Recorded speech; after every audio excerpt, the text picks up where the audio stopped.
ела мама да видим. Искам да ти кажа. Какво? Вземи това. Не, на паека ходим вече. Сега виж какво прави. Ходим. Чакай, ще го видиш сега. Ела, мамо. Ела да покажеш как ходиш.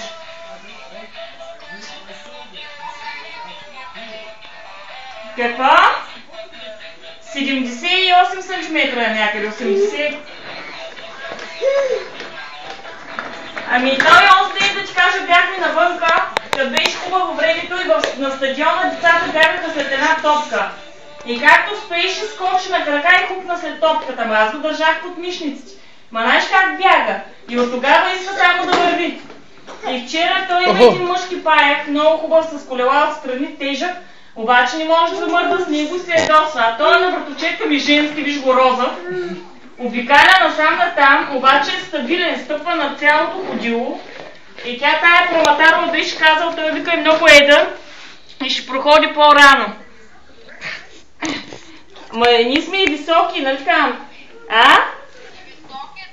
Той е висок и понеже е 9 кила и е доста стабилен.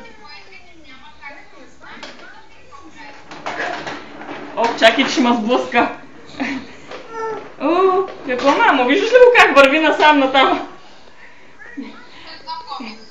Да. Сгубихме даже и кошар. А? Да, скача. Той първо там започна да скача. Да стъпва, да се усеща с крачетата. И сега обикаля, ма трябва днеска да отида да му купя такива... Идете ма едни чорапки с отдолу с кожа. Защото много са парзаля. С терлици не става. И даже свалихме кошарът. Имаме ни с такива разни точки отдолу, ама той се събува кълпазанина.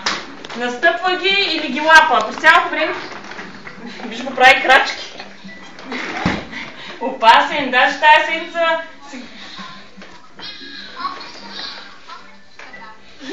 Говори ми бе. Ей, приказливко. Ама дамата какво прави отзади?